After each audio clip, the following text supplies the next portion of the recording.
వరకు మనకు ఏం చెప్పుకున్నాం నిన్నటి వరకు వర్ణకారణలు, తర్వాత ఫైర్ రిటార్డెంట్స్ వరకు చెప్పుకున్నాం. నిన్న ఈరోజు వచ్చేసి మనకు నెక్స్ట్ టాపిక్ వచ్చేసి బ్లోయింగ్ ఏజెంట్స్.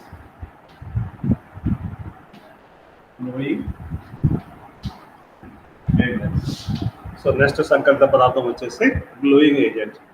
మరి ఏంటి బ్లోయింగ్ ఏజెంట్ అంటే ఏంటి మనకు? సో ఏంటి బ్లోయింగ్ ఏజెంట్ అంటే ఇవి కూడా ఏంటంటే నురుగురు ఏర్పరిచే పదార్థాలు. సో ఈ బ్లోయింగ్ అంటే అర్థం ఏంటంటే ఇక్కడ నురుగు. సో ఈ నురుగురు ఏర్పరిచే పదార్థాలే బ్లోయింగ్ ఏజెంట్స్. సో నురుగురు ఏర్పరిచే కారకాలు ఏమి. సో ఈ నురుగురు ఏర్పరిచే ఈ పదార్థాలే బ్లోయింగ్ ఏజెంట్ అంటాం. దీనికి కారణం ఏంటంటే వీటిని వేడి చేసినప్పుడు వాయువు వెలువడుతుంది. సో ఎందుకు ఈ బ్లోయింగ్ ఏజెంట్లు నురుగురు ఏర్పరుస్తాయి అంటే ఈ బ్లోయింగ్ ఏజెంట్స్ వేడి చేసినప్పుడు ఏమవుతుందంటే మనకు వాయువులు వెలువడతాయి. అందువలన వీటిని ఎక్కువగా ఏం చేస్తారంటే foam plastic, foam plastic FOAM, so foam plastic, అర్థమైందా? సెల్యులోజ్ ప్లాస్టిక్,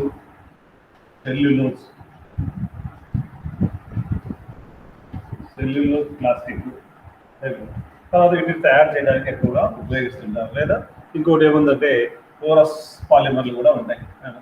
సచ్చింద పొర పోరస్ పాలిమర్లు తయారు చేయడానికి కూడా ఉపయోగిస్తారు. సో మనకు బ్లోయింగ్ ఏజెంట్లు అనగా ఏమవుతుంది, మనకు ఇవి నురుగురు ఏర్పరిచే పదార్థాలు. దీనికి కారణం వీటిని వేడి చేసినప్పుడు ఇవి వాయువు వెలువడుతుంది. అందువలన ముఖ్యంగా బ్లోయింగ్ ఏజెంట్లు ఏం చేస్తారంటే ఫోమ్ ప్లాస్టిక్,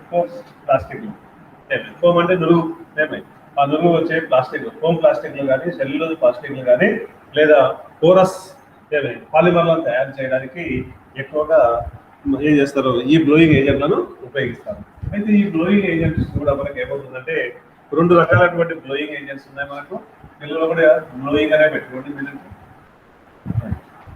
తెలుగులో కూడా మీకు ఇలానే అడుగుతారు ఇంకా బ్లోయింగ్ ఏజెంట్స్. సో ఈ బ్లోయింగ్ ఏజెంట్స్ వచ్చేసి మనకు రెండు రకాలైనటువంటి బ్లోయింగ్ ఏజెంట్స్ ఉన్నాయి. ఒకటి భౌతిక బ్లోయింగ్ ఏజెంట్స్, ఫిజికల్ బ్లోయింగ్ ఏజెంట్లు. రెండోది వచ్చేసి రసాయన బ్లోయింగ్ ఏజెంట్స్.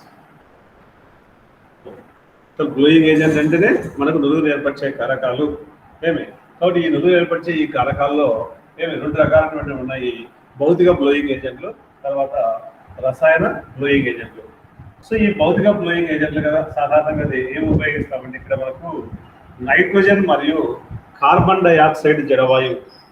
సో నైట్రోజన్ మరియు కార్బన్ డైఆక్సైడ్ కలిసినటువంటి జడవాయువులను ఉపయోగిస్తారు ఇక్కడ బ్లోయింగ్. ఎందుకు వాటిని ఉపయోగిస్తారు? నైట్రోజన్ మరియు కార్బన్ డైఆక్సైడ్ అంటే అవి ఆ వాయువులు వచ్చేసి మనకి ఏమవుతాయి, తక్కువ ఖరీదైనటువంటివి, అవక్షేపం ఏర్పరచదు. సో ఇవి ఈ నైట్రోజన్ మరియు కార్బన్ డైఆక్సైడ్ ఉన్నటువంటి జడవాయువు భౌతిక బ్లోయింగ్ ఏజెంట్గా ఎందుకు ఉపయోగిస్తారంటే అది తక్కువ ఖరీదైనటువంటిది మరియు అవక్షేపాన్ని ఏర్పరచదు. అదేవిధంగా ట్రైక్లోరోఫ్లోరోమీథేన్ కూడా చూడండి, ట్రైక్లోరోఫ్లోరోమీథేన్. సో దీని ఫార్ములా తెలుసుకుందాం మీకు. మీథేన్ అంటే CH4, ఇక్కడ ట్రైక్లోరోఫ్లోరో అర్థమైందా?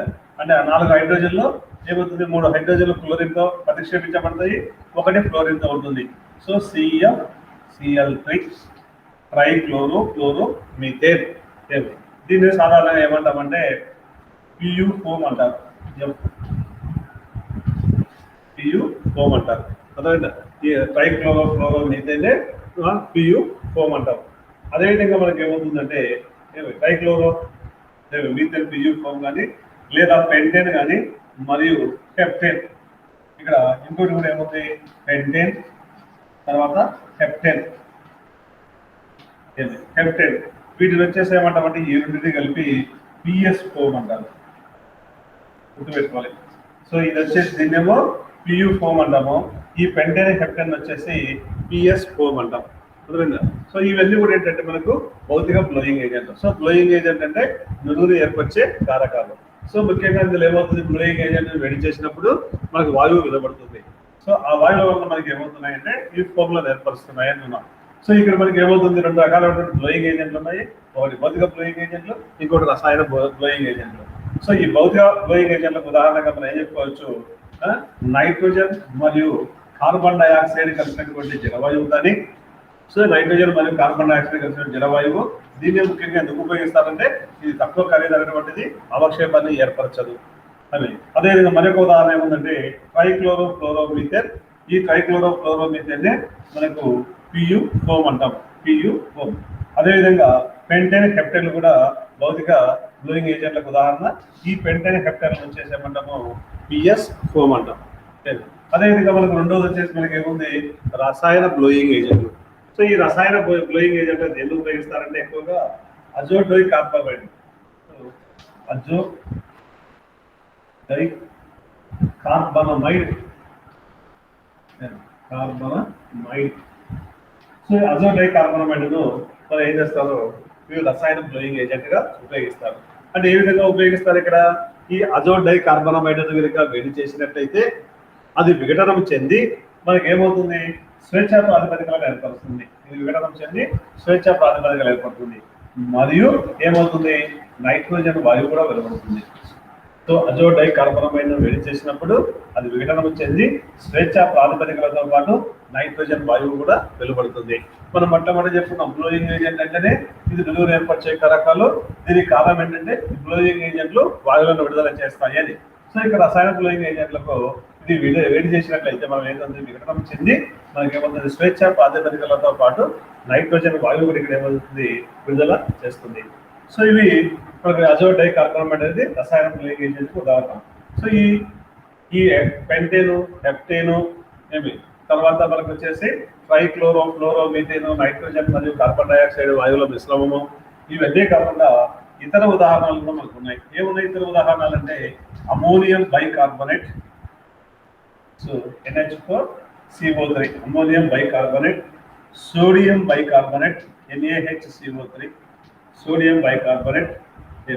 అదేవిధంగా మనకి ఏమవుతుంది, సల్ఫోనైల్ హైడ్రసైడ్, సల్ఫోనైల్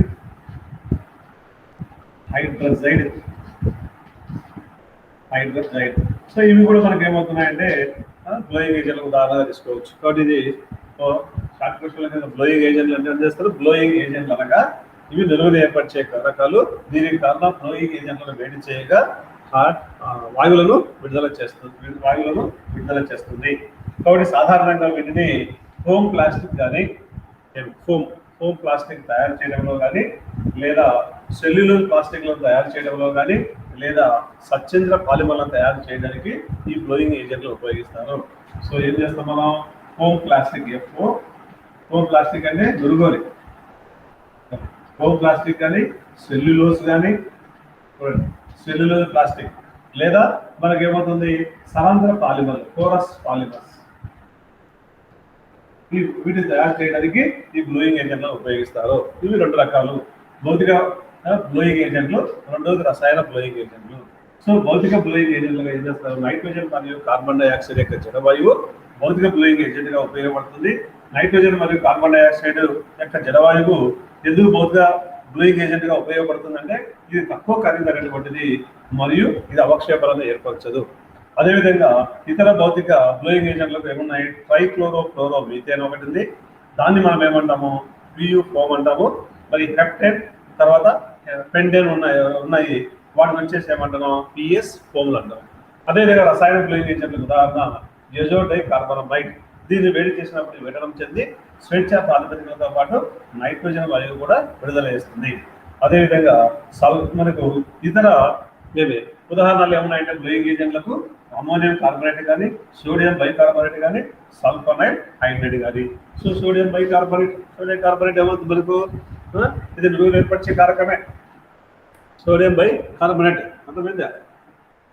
సో ఇది బ్లోయింగ్ ఏజెంట్లు అంటే. సో బ్లోయింగ్ ఏజెంట్లు అంటే అది ఎన్ని రకాలు, దేనికి ఉపయోగిస్తారు, ఇది గుర్తుపెట్టుకోండి. బ్లోయింగ్ ఏజెంట్లు అంటే నువ్వు ఏర్పరిచే కారకాలు.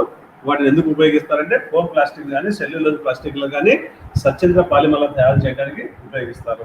ఇది ఎన్ని రకాలు అంటే రెండు రకాలు, ఒకటి భౌతిక బ్లోయింగ్ ఏజెంట్లు, రెండోది రసాయన బ్లోయింగ్ ఏజెంట్లు. సో భౌతిక బ్లోయింగ్ ఏజెంట్లకు ఉదాహరణగా నైట్రోజన్ మరియు కార్బన్ డైఆక్సైడ్ జలవాయువు, తర్వాత ట్రైక్లోరోఫ్లోరోమీథేన్ మరియు పెంటేన్, హెప్టేన్లు. అదే రసాయన బ్లోయింగ్ ఏజెంట్లకు ఉదాహరణగా ఏం చేస్తాం, అజోడై కార్బనమైడ్. అది కాకుండా ఇంకా మరికొన్ని ఉదాహరణలు ఏం చెప్పుకున్నామంటే ammonium bicarbonate, sodium bicarbonate. So అంతవరకు వచ్చేసి మనకి ఏమవుతుంది బ్లోయింగ్ ఏజెంట్లు. నెక్స్ట్ సంకలన పదార్థం ఏముందంటే వ్యత్యస్త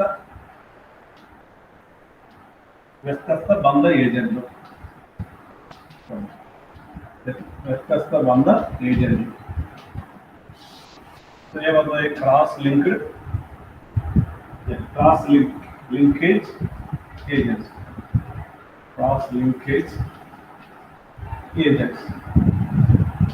మీకు తెలుసు, మీకు ఆల్రెడీ వ్యత్యస్త బంధ పాలిమర్లు వచ్చినాయి. మనకు వ్యత్యస్త బంధ పాలిమర్లు, అదే నెట్వర్క్ పాలిమర్లు అంటామని చెప్పుకున్నాం. వాటిని జాలక పాలిమర్లు అంటారని కూడా చెప్పుకున్నాం.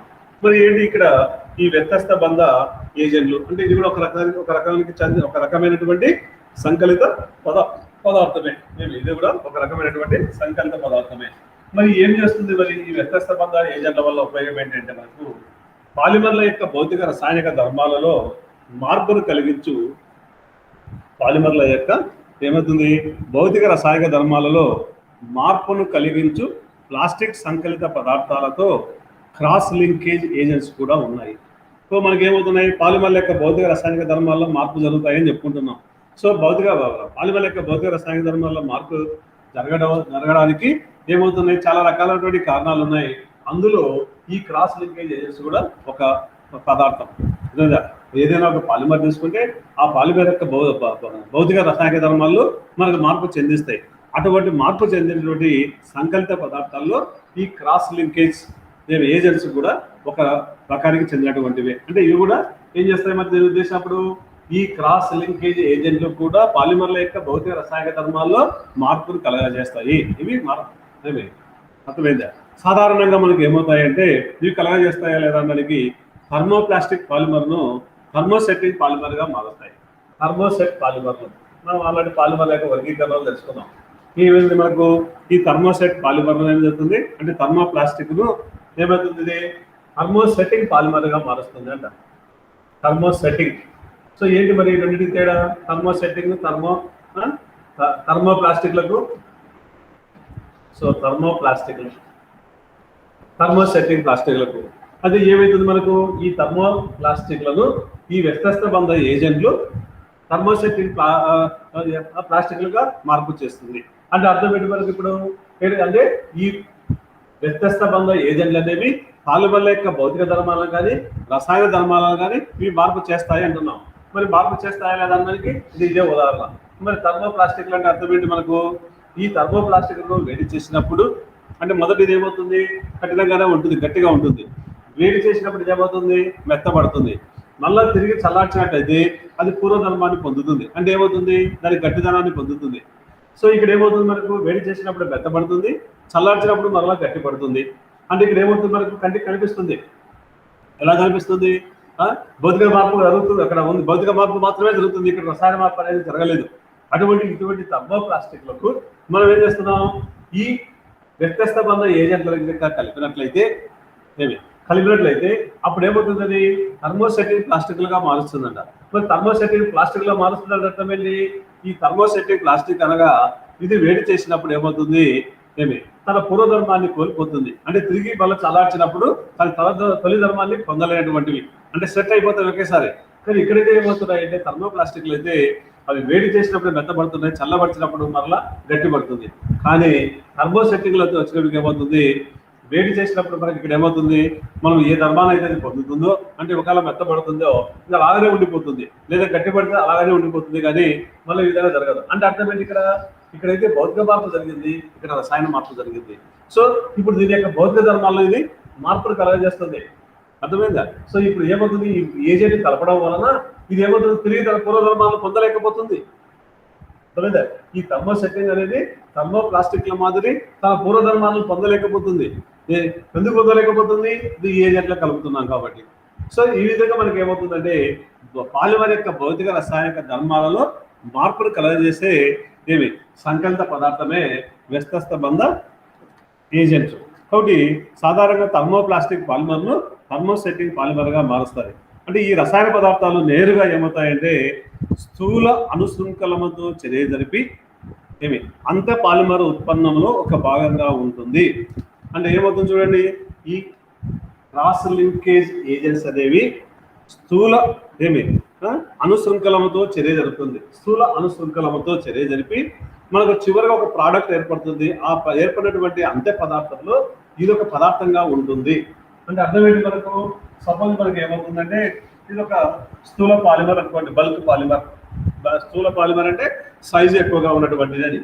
ఈ సైజు ఎక్కువగా ఉన్నటువంటి ఈ స్థూల పాలిమర్లో మనం ఏం చేస్తున్నాం? ఈ క్రాస్ లింకేజ్ ఏజెంట్స్ తో చర్య చెందిస్తున్నాం. క్రాస్ లింకేజ్ ఏజెంట్స్ తో ఈ చర్య చెందించినప్పుడు మనకి ఏమవుతుంది? ఒక సమ్మేళనం ఏర్పడుతుంది. ఒక పొడవాటి సమ్మేళనం ఏర్పడుతుంది మనకి ఇక్కడ, అర్థమైందా? సో ఈ పొడవాటి సమ్మేళనంలో ఒక పాలిమర్ పొడవాటి దీర్ఘ శృంఖలం ఏర్పడుతుంది. దీనికంటే పెద్దది ఏర్పడుతుంది కదా. సో ఈ ఏర్పడినటువంటి ఈ అనుశృంఖలంతో చర్య చెప్పి ఇక్కడ ఫైనల్ ప్రోడక్ట్ ఏర్పడుతుంది. సో ఇది ఎప్పుడైతే మనకి ఏమవుతుంది? ఫైనల్ ప్రోడక్ట్ ఏర్పడుతుందో ఈ ఫైనల్ ప్రోడక్ట్ లో మనకి ఏమవుతుంది? ఈ క్రాస్ లింకేజ్ ఏజెంట్ కూడా మనకి ఏమవుతుంది? ఒక ఉత్పన్నం, అంటే ఈ ఏర్పడినటువంటి ఈ ఫైనల్ ప్రోడక్ట్ లో ఇది కూడా ఒక భాగంగానే ఉంటుంది. అంటే దీంట్లో ఏమవుతుంది? మనకి ఈ స్థూల పాలిమర్ ఉంటుంది, ప్లస్ ఈ క్రాస్ లింకేజ్ ఏజెంట్ కూడా ఉంటుంది. అంతేగాని తొలగిపో దాంట్లో ఒక భాగంగానే ఉంటుంది. అది అర్థమైందా? సాధారణంగా మనకి ఏమవుతుంది? ఈ క్రాస్ లింకేజ్ ఏజెంట్స్ ను స్థూల పాలిమర్ తో చర్య చెందించినట్టయితే అది ఏమవుతుంది? ఫైనల్ గా ఏర్పడినటువంటి ఉత్పన్నం ఏదైతే ఉంటుందో అందులో ఒక భాగంగా మన క్రాస్ లింకేజ్ ఏజెంట్స్ అనేటివి ఉంటాయి. అంటే మొత్తం ఇది ఏవైతే మనం తీసుకుంటున్నామో పదార్థమో అది ఉంటుంది. ఆ విధంగా ఉండడం వల్లనే మనకి ఏమైంది? ఇక్కడ థర్మో ప్లాస్టిక్లు అన్ని కూడా థర్మోసెటిక్ ప్లాస్టిక్ లో మారిపోయాయి. అర్థమవుతుందా? ఇప్పుడు ఈ కాన్సెప్ట్ అర్థం కావాలంటే కావాలి, థర్మో ప్లాస్టిక్లు థర్మోసెటిక్ గా మారిపోతున్నాయి. ఎందుకు థర్మోసెటిక్ గా మారిపోతుందంటే మనం తీసుకున్నటువంటి ఈ ప్లాస్టిక్ లో ఈ క్రాస్ లింకేజ్ ఏజెంట్ కలుపుతున్నాం. ఆ కలిపినప్పుడు ఏమవుతుంది? ఇది చల్లార్చినప్పుడు తిరిగి పూర్వధర్మాలను పొందడం లేదు. ఎందుకు పొందడం లేదు అంటే మనం తీసుకున్నటువంటి ఈ థర్మో ప్లాస్టిక్ లో ఈ క్రాస్ లింకేజ్ ఏజెంట్లు కూడా కలిసి ఉన్నాయి. అర్థమవుతుందా? సపోజ్ ఇప్పుడు చూడండి, ఇది థర్మో ప్లాస్టిక్ అనుకోండి, ఇది థర్మో ప్లాస్టిక్, అర్థమైందా? ఇప్పుడు ఈ థర్మో ప్లాస్టిక్ మనకి ఏంటి? సాధారణ దీని యొక్క ధర్మం ఏముంటుంది? దీన్ని వేడి చేయాల. థర్మో ప్లాస్టిక్ వేడి చేస్తే ఏమవుతుంది? ఇది మెత్తగా అవుతుంది. అర్థమైందా? ఇలాగా ప్లాస్టిక్ అంతా మెత్తగా అయింది అనుకోండి, మెత్తగా ఉంటుంది. తర్వాత దీన్ని ఏం చేస్తున్నాం? మళ్ళీ మనం కూలింగ్ వేయించుకోండి, ఇలాగా కూలింగ్ చేస్తున్నాం. ఈ కూలింగ్ ఏం చేస్తే ఏమవుతుంది? ఇది మరలా గట్టి పడుతుంది. అర్థమైందా? దీనికి ఏమో గట్టిదనం ఉంది, ఇదేమో మెత్తదనం ఉంది, మరలా ఇది గట్టిదనం ఉంది. అంటే అర్థం ఏమైంది? మనకు వేడి చేసినప్పుడు మెత్తబడి చల్లార్చినప్పుడు తిరిగి గట్టి పడుతుంది. అంటే ఈ పూర్వధర్మాలను పొందుతుంది. అర్థమైందా? అది థర్మో ప్లాస్టిక్ అంటే. ఇప్పుడు దీనికి మనం ఏం చేస్తున్నాం? ఇది కలుపుతున్నాం. ఈ థర్మో ప్లాస్టిక్ క్రాస్ లింకేజ్ ఏజెంట్లు కలుపుతున్నాం. సో ఈ ఎప్పుడైతే క్రాస్ లింకేజ్ ఏజెంట్లు కలిపినామో మనకి ఏర్పడింది? ఇది ఏర్పడింది ఫైనల్ ప్రోడక్ట్. అంటే ఇది ఏర్పడింది అంటే అర్థం ఏంటి? మనకు చల్లపరిచినప్పుడు తిరిగి ఏం కావాలి? మనకు ఈ పూర్వధర్మాన్ని ఏర్పరచాలి. ఆ విధంగా ఏర్పరిస్తే అది థర్మో ప్లాస్టిక్. కానీ ఇది తిరిగి తన పూర్వధర్మాలను ఏర్పరచడం లేదు. అంటే ఎందుకు ఏర్పరచడం లేదు అంటే ఈ ఫైనల్ ప్రోడక్ట్ లో ఇది ఒక భాగంగా ఉంది. క్రాస్ లింకేజ్ ఏజెంట్స్ అనేవి కూడా ఇందులో కలిసి ఉన్నాయి. అందువల్ల ఇక్కడ ఏమవుతుంది? రసాయనికంగా స్వాస్థమైనటువంటి మార్పు జరుగుతుంది. ఇక్కడైతే భౌతిక మార్పు అనేది మాత్రమే జరుగుతుంది. కాబట్టి ఈ విధంగా ఏదైనా పదార్థం యొక్క లేదా పాలిమర్ యొక్క భౌతిక రసాయన ధర్మాలను మార్పు చెందించే పదార్థాలే వ్యస్తస్థ బంధ ఏజెంట్లు. కాబట్టి మనం ఏవైతే ఒక పాలిమర్ తీసుకుంటున్నామో ఆ పాలిమర్కు క్రాస్ లింకేజ్ ఏజెంట్స్ కలిపి వేరు చేస్తే ఫైనల్ ప్రోడక్ట్ ఏమైతే ఏర్పడుతుందో అందులో క్రాస్ లింకేజ్ ఏజెంట్ కూడా ఒక భాగంగా ఉంటుంది. మరి దీనివల్ల ఉపయోగాలు ఏంటి? మనకి ఈ క్రాస్ లింకేజ్ ఏజెంట్ కలిపితే దానివల్ల ఏమేమి ప్రయోజనాలు కలుగుతాయి మనకు అంటే, ఒకటి ఏమవుతుందంటే ఆ పాలిమర్ యొక్క కఠినత్వం పెరుగుతుంది. రెండోది వచ్చేసి ఏమవుతుంది? ఖండతా బలం పెరుగుతుంది. పాలిమర్ యొక్క ఖండతా బలం పెరుగుతుంది. తర్వాత ద్రావణీయత పెరుగుతుంది. మరి అదేవిధంగా దారిద్ర్య వ్యాకోచ గుణకం పెరుగుతుంది.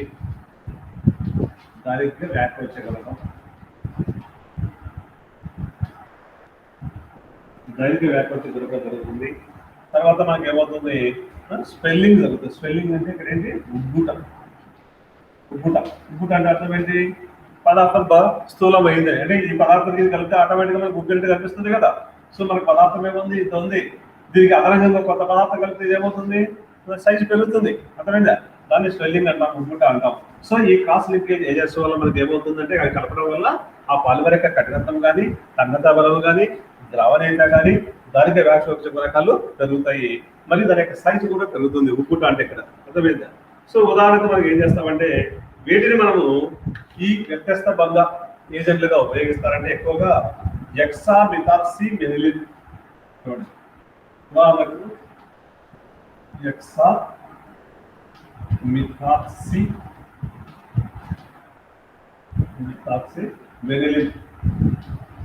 ఎక్సామిథాక్సిమెనిలిన్ లేదా అమీనులు, ఈపాక్సైడులు, ఐసోసైనైడులు. సో మీకు తెలిసినటువంటివి ఏమున్నాయి? అమీనులు కానీ, ఈపాక్సైడులు కానీ, ఈపాక్సైడులు లేదా పెరాక్సైడులు. సో ఇవన్నీ కూడా మనకి ఏమవుతాయి? ఈ క్రాస్ లింకేజ్ ఏజెంట్స్ గా ఉపయోగపడతాయి. సో క్రాస్ లింకేజ్ ఏజెంట్ గా అర్థం ఏంటిది?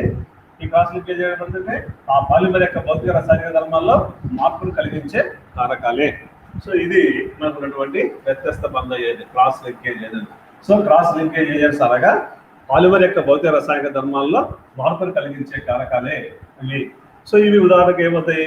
ఈ పాలిమర్కు ఈ క్రాస్ లింకేజ్ ఏజెంట్స్ ను కలిపినట్టయితే ఆ ఏర్పడినటువంటి ఫైనల్ ప్రోడక్ట్లో లేదా ఉత్పన్నంలో ఈ క్రాస్ లింకేజ్ ఏజెంట్ కూడా ఒక భాగంగా ఉంటాయి. సో ఈ క్రాస్ లింకేజ్ యొక్క కలపడం వలన ఉపయోగం ఏమంటే పాలిమర్ యొక్క కఠినత పెరుగుతుంది, తన్నతా బలం పెరుగుతుంది, ద్రవణీయత పెరుగుతుంది, దానికే వ్యాకోచకులుగా పెరుగుతుంది, మరియు ఉబ్బుతుంది లేదా సైజ్ అనేది పెరుగుతుంది. మరి క్రాస్ లింకేజ్ ఏజెంట్లకు ఉదాహరణ ఎక్సామిథాక్సిమెనిలిన్, అమీనులు, ఈపాక్సైడులు, పెరాక్సైడులు మరియు ఐసోసైనైడ్లు కూడా తీసుకోవచ్చు. సో ఇది మనకి వ్యత్యస్త బంధ ఏజెంట్. సో నెక్స్ట్ వచ్చేసి లాస్ట్ అయిపోయింది ఫోటో స్టెబిలైజర్. కాంతి స్థిరీకరణలు,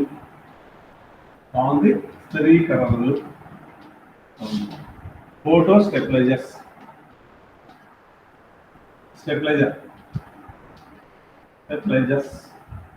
మీకు తెలుసు స్టెబిలైజర్ అంటే మీరు ఇళ్ళలో ఉపయోగిస్తుంటాం, మనం ఏసీలలో కానీ టీవీలకు కానీ అక్కడ కూడా ఉపయోగిస్తుంటాం. స్టెబిలైజర్ అంటే ఎందుకు ఉపయోగిస్తాం? స్టెబిలైజర్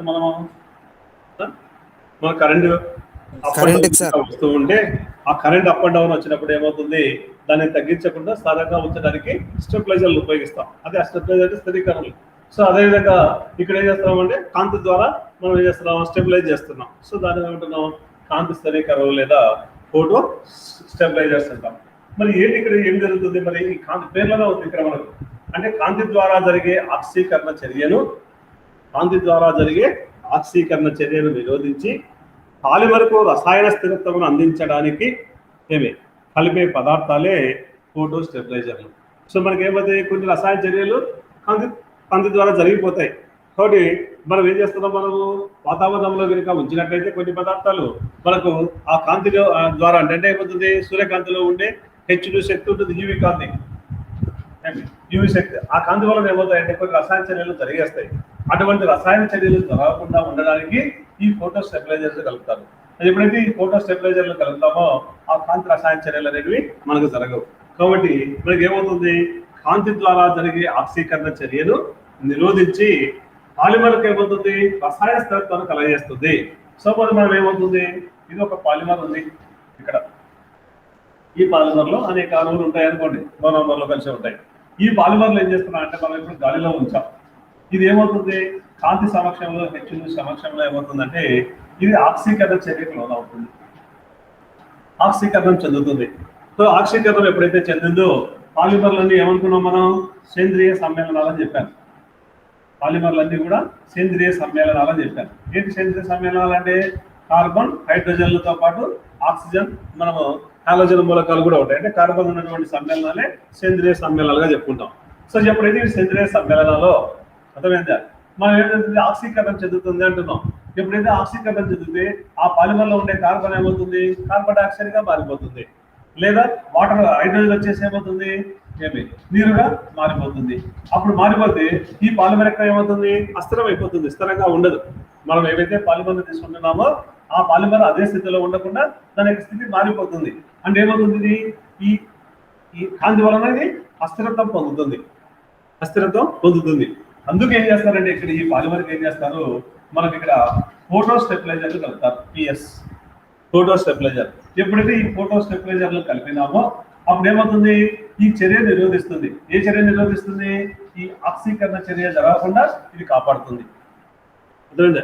ఎప్పుడైతే ఆక్సీకరణ చర్య జరగకుండా కాపాడుతుందో ఈ పాలిమర్ యొక్క స్థిరత్వం ఏమవుతుంది, మనకు ఎక్కువగా ఉంటుంది, అదే విధంగా ఉంటుంది. రసాయనికంగా దాని స్థిరత్వం వచ్చేసి అదే విధంగా ఉంటుంది. అటువంటి కారకాలే ఫోటో స్టెబిలైజర్స్ లేదా కాంతి స్థిరీకరణలు. సో ఏం చేస్తున్నాం, ఏదైనా ఒక పాలిమర్ కాంతి సమక్షంలో రసాయన చర్య జరగకుండా నిరోధించడానికి కలిపే సంకలిత పదార్థమే కాంతి స్థిరీకరణలు.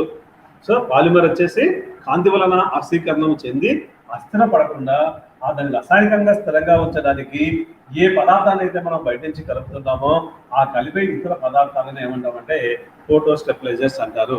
సో కాంతి రసాయన చర్యలను గుర్తుపెట్టుకోండి, కాంతి వలన జరిగే రసాయన చర్యలను నిరోధించడానికి కలిపే సంకలిత పదార్థమే కాంతి స్థిరీకరణలు. అర్థమైందా? సో సాధారణంగా ఏమవుతాయి, ఈ పదార్థాలు సాధారణంగా మనకి ఏమవుతాయంటే కాంతి ఏవి ఇవి అంటే ఎట్లా అడ్డుకుంటాయో ఇవి అంటే ఆ రసాయన స్థిరత్వం జరగకుండా అంటే ఆ చర్య జరగకుండా ఏం చేస్తాయంటే సాధారణంగా ఏమిటంటే ఎప్పుడైతే మనకు ఆ పాలిమర్ వియోగం జరుగుతుందో ఆ వియోగ ప్రక్రియకి ఏం చేస్తుందంటే ఇవి ఈ యూవీ కిరణాలను ఒక తెరలా అడ్డుకుంటుంది. అంటే ఏమవుతుంది, మనకు ఇక్కడ పాలిమర్ ఉంటుంది, ఈ పాలిమర్ మీదకి ఏమవుతుంది, ఇక్కడ యూవీ కిరణాలు పడతాయి. కాంతి అంటే అవే కదా, యూవీ కిరణాలు దీని మీదకి వస్తాయి. ఈ యూవీ కిరణాలు రాకుండా ఉండడానికి ఇక్కడ ఏం చేస్తారంటే ఒక తెరలాగా ఇక్కడ ఏమవుతుంది, ఫోటో స్టెబిలైజర్స్ అడ్డుపడతాయి.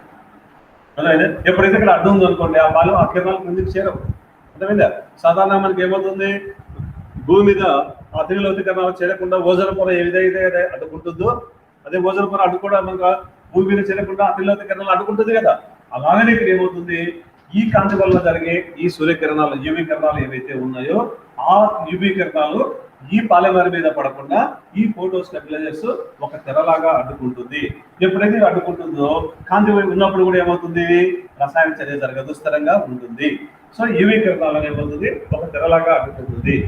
లేదా యూవీ కిరణాల శక్తిని శోషించుకుంటుంది. ఇప్పుడు ఈ శక్తి ఏదైతే ఉందో ఈ శక్తి ఉంటుంది కదా, హెచ్ను శక్తి ఉంటుందని చెప్పారు. ఈ ఫోటో స్టెబిలైజర్స్ ఏవైతే ఉన్నాయో కాంతి స్థిరీకరణలు ఏవైతే ఉన్నాయో ఈ శక్తిని శోషించుకుంటుంది దీని మీద పడకుండా. అర్థమైందా? ఎప్పుడైతే శోషించుకుంటుందో మనకేమవుతుంది, అప్పుడు ఈ చర్య అంటే ఇది రసాయనికంగా అస్థిరత్వాన్ని పొందకుండా స్థిరంగా ఉంటుంది. అర్థమైందా? సో అటువంటి వాటిని మనం ఏమంటామంటే కాంతి స్థిరీకరణలు అంటాము. సో కాబట్టి ఏమవుతుంది, కాంతి ద్వారా జరిగే ఆక్సీకరణ చర్యలు నిరోధించడానికి కలిపే బయటి పదార్థాలు ఇతర పదార్థాలు లేదా సంకలిత పదార్థాలు ఏవైతే ఉన్నాయో వాటిని మనం ఏమంటామంటే కాంతి స్థిరీకరణలు అంటాము. సో ముఖ్యంగా ఏమవుతుందంటే ఈ ఫోటో స్టెబిలైజర్లు అన్ని కూడా ఏమవుతాయి అంటే సేంద్రియ రసాయనాలే. అవి కూడా ఈ ఫోటో స్టెబిలైజర్ అన్ని కూడా సేంద్రియ రసాయనాలే అని ముందు చెప్పారు, కార్బన్ కలిగినటువంటి రసాయనాలే. సో ఉదాహరణకు ఏముంటాయంటే మనకు అజైన్ లేదా 2,4-డైహైడ్రాక్సీ బెంజోఫినోల్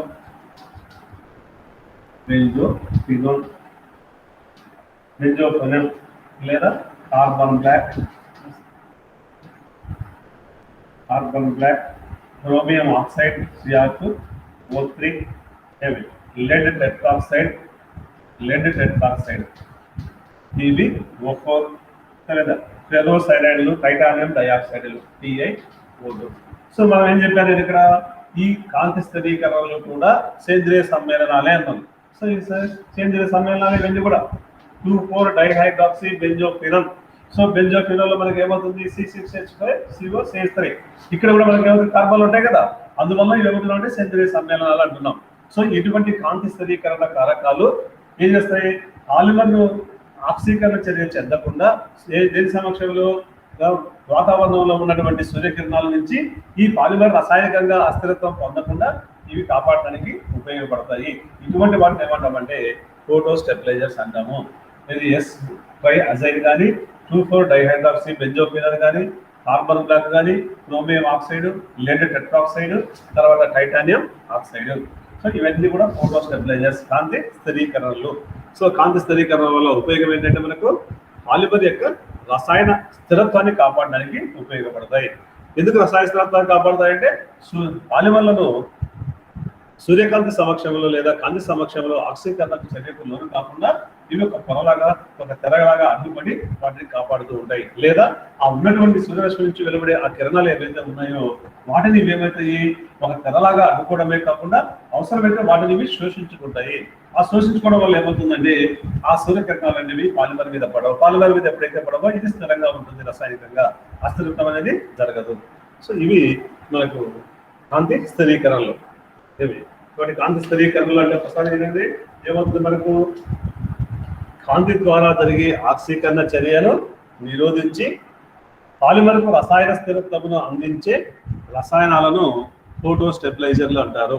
సో కాంతి ద్వారా జరిగే ఆక్సీకరణ చర్యను నిరోధించి ఏం చేయాలి, పాలిమర్కు స్థిరత్వాన్ని చేకూర్చాలి. అటువంటి స్థిరత్వాన్ని చేకూర్చడానికి కలిపే పదార్థాలు ఏవైతే ఉన్నాయో అటువంటి సంకలిత పదార్థాన్ని మనం ఫోటో స్టెబిలైజర్స్ లేదా కాంతి స్థిరీకరణలు అంటాము. సో లాస్ట్ లెవెల్లో ఒకటి మిగిలి ఉంది కదా, ఈ సంకలిత పదార్థాల్లో లాస్ట్ అది కేంద్రీకరణ కారకాలు. సిలబస్ అయిపోతుంది ఇది. కేంద్రీకరణ కారకాలు, కేంద్రీకరణ కారకాలు. సో దీన్ని ఏమంటారు, న్యూక్లియేటింగ్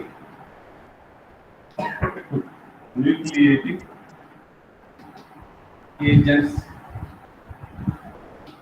సో న్యూక్లియేటింగ్ ఏజెంట్స్ లేదా కేంద్రీకరణ కారకాలు. మరి ఏంటి కేంద్రీకరణ కారకాలు లేదా న్యూక్లియేటింగ్ ఏజెంట్స్ అంటే, లేదా దీనికి ఇంకొక పదం కూడా ఏముందంటే ఏమి క్లారిఫైయింగ్ ఏజెంట్స్ కూడా అన్న ఇది రాయాలి మీరు. Clarifying, CLARIFIING, clarifying agents. Clarifying agents అంటే న్యూక్లియేటింగ్ ఏజెంట్స్ అంటే కేంద్రీకరణ కారకాలు, క్లారిఫైయింగ్ ఏజెంట్స్ అంటే తెలుగులో స్వచ్ఛపరచు కారకాలు. స్వచ్ఛపరచు కారకాలు. షార్ట్ ఆన్సర్లు అడుగుతుంటారు. మరి ఏంటి కేంద్రీకరణ కారకాలన్నా లేదా స్వచ్ఛపరచు కారకాలన్నా ఏమి, ఇది కూడా ఒక సంకలిత పదార్థమే. అర్థమైందా, పాలిమర్ కలిపే ఒక సంకలిత పదార్థమే. మరి ఇందులో ఏం జరుగుతుంది, ఇక్కడ ఏదైనా ఒక ద్రావణమునందు చూడండి, ఈ కేంద్రీకరణ కారకాలు ఏమవుతుందంటే ఏదైనా ఒక ద్రావణమునందు పాలిమర్ పదార్థము స్ఫటికీకరణం చెందినప్పుడు. సో ఒక పాలిమర్ ఉంది, ఈ పాలిమర్ పదార్థము ఏమవుతుంది, ఇది స్ఫటికీకరణం చెందాలి. స్ఫటికీకరణం ఏంటి, స్ఫటికీకరణం అంటే ఇంతకుముందు చెప్తున్నాం, ఏదైనా సరే మనము అస్టాల్డిహైడ్ తయారు చేయడం చెప్పాను, అస్పిరిన్ తయారు చేయడం చెప్పాను. మెత్తడి పొడిగా ఉంటుంది, దాన్ని స్ఫటిక రూపంలోనికి మార్చాలి. సో ఈ పాలిమర్ పదార్థం ఏమవుతుంది, ద్రావణం ముందు స్ఫటికీకరణం చెందేటప్పుడు ఏమవుతుంది, మనకు నెమ్మదిగా ఉంటుంది, నెమ్మదిగా స్ఫటికీకరణం చెందుతుంది, నెమ్మదిగా స్ఫటికీకరణం చెందుతుంది. అటువంటి నెమ్మదిగా స్ఫటికీకరణం చెందు స్వభావం ఉన్న ఈ పాలిమర్లను త్వరగా స్ఫటికీకరణం చెందడానికి ఆ ద్రావణానికి లేదా ఆ ద్రావణకు కలపవలసినటువంటి పదార్థమే కేంద్రీకరణ కారకం. సో ఏమవుతుంది, ఒక పాలిమర్ పదార్థము యొక్క ద్రావణము స్ఫటికీకరణం చేయడానికి, అంటే స్ఫటికీకరణ అంటే ఇక్కడ సపోజ్ మనం ఏమవుతుంది, ఇక్కడ AB అనే ఒక పాలిమర్ ద్రావణాన్ని తీసుకున్నాం అనుకోండి, పదార్థము ఇది స్ఫటికీకరణం చెందించాలా. సో ఈ స్ఫటికీకరణం చెందించాలా అంటే ఇది ఏమవుతుంది, చాలా నెమ్మదిగా జరుగుతుంది. ఈ నెమ్మదిగా జరిగే ఈ స్ఫటికీకరణ ప్రక్రియను మనం ఏం చేయాలి, శీఘ్రగతిగా జరగాలి, వేగంగా జరగాలి. ఈ వేగంగా జరగడానికి దీనికి కలిపే ఇతర పదార్థం ఏదైతే మనం కలుపుతున్నామో ఆ ఇతర పదార్థాన్ని ఏమంటాం మనం, న్యూక్లియేజ్ ఏజెంట్ అంటాం, ఆ క్లారిఫైయింగ్ ఏజెంట్. చూడండి ఏం లేదు, పాలిమర్ ద్రావణమునందు అంటే ఏదైనా ద్రావణమునందు పాలిమర్ స్ఫటికీకరణం చెందే ప్రక్రియ నెమ్మదిగా కనుక ఉంటే ఆ స్ఫటికీకరణం చెందే ప్రక్రియ యొక్క వేగాన్ని పెంచడానికి కలిపే ఇతర పదార్థమే కేంద్రీకరణ కారకాలు. అంతే కొత్తగా ఏం లేదు ఇక్కడ, అర్థమైంది కదా. స్ఫటికీకరణం, సో స్ఫటికీకరణం చెందడం ఏమవుతుంది, నెమ్మదిగా జరుగుతుంది. ఆ స్ఫటికీకరణం యొక్క రేటును పెంచడానికి కలిపే ఇతర పదార్థాలే కేంద్రీకరణ కారకాలు.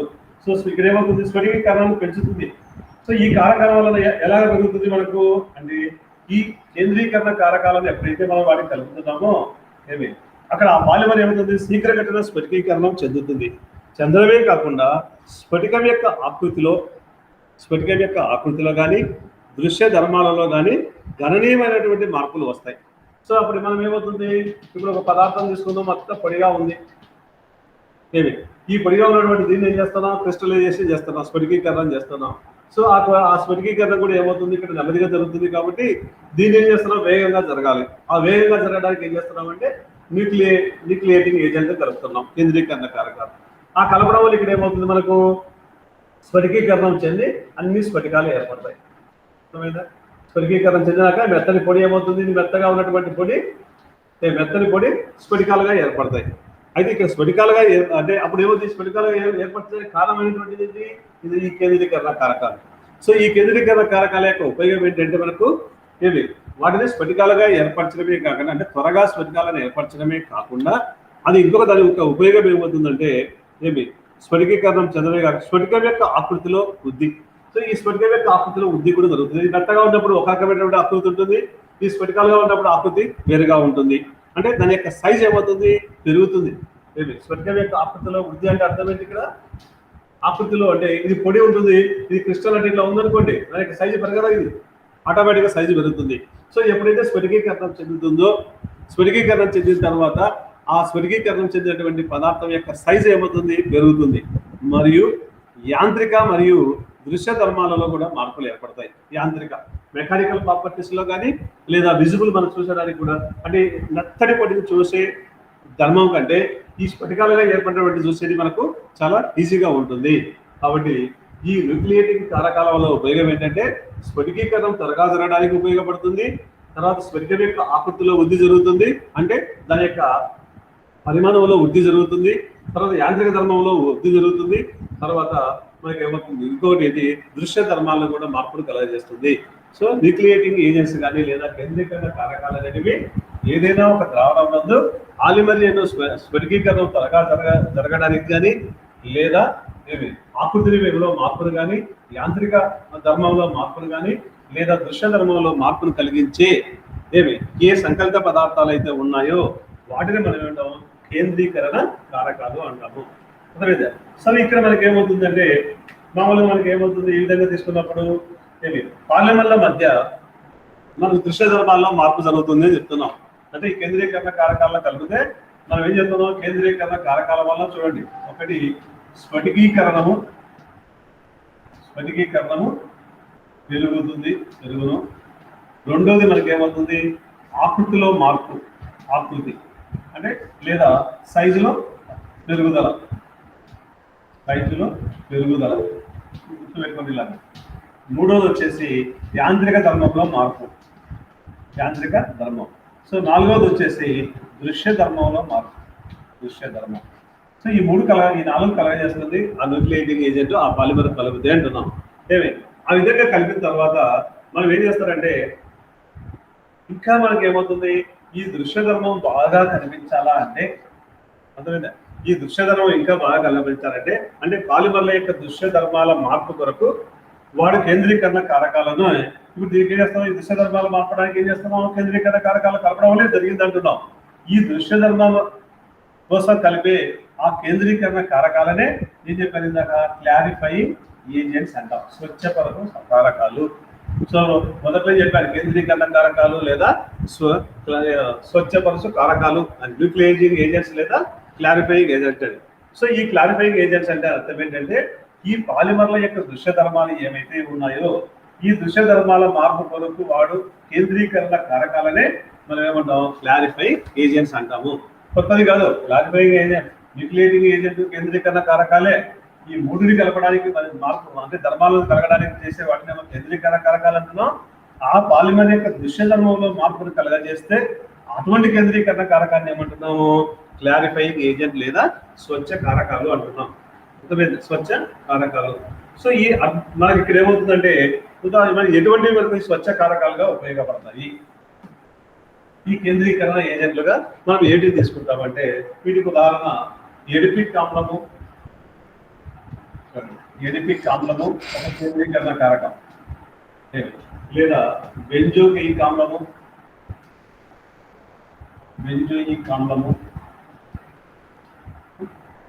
బెంజోయిక్ ఆమ్లము మరియు లోహ లవణాలు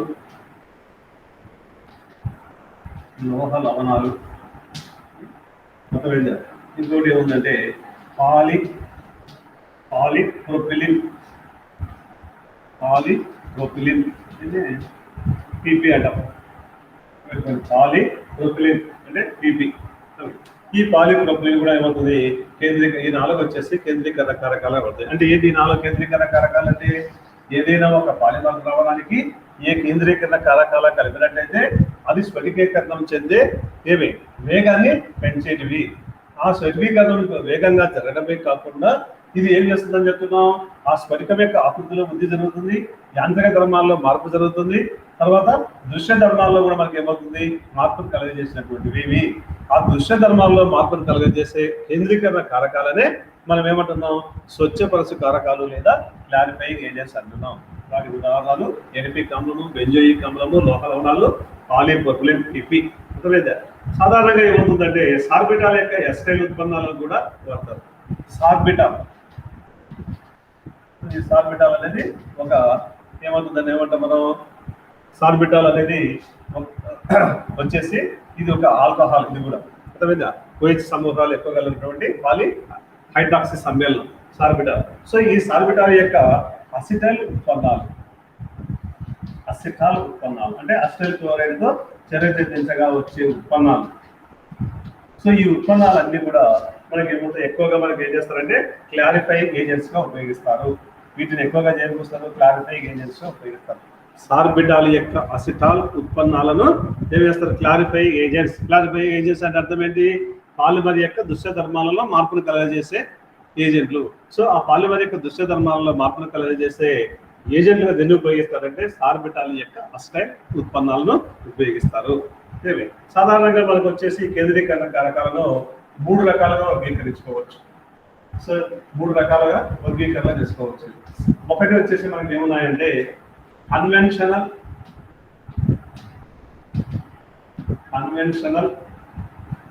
న్యూక్లియేటింగ్ ఏజెంట్స్. సార్ క్లాస్ ఉంది సార్. వదిలేస్తా. 11:50 కదా? లేదు సార్, 11కే సార్.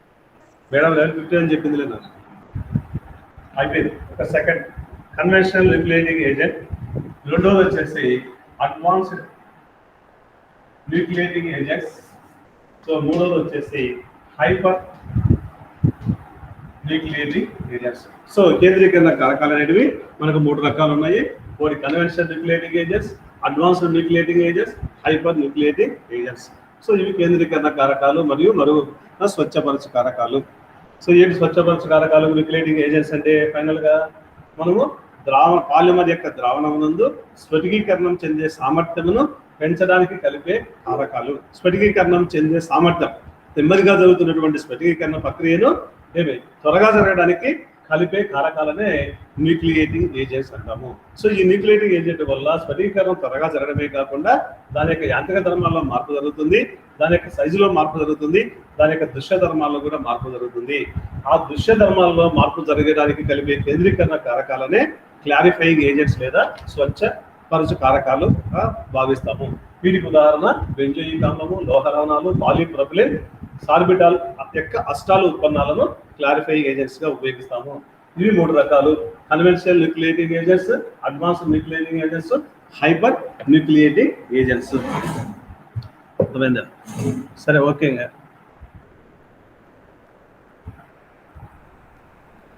సరే వెళ్ళండి, నెక్స్ట్ క్లాస్కి వెళ్ళండి. ఓకే.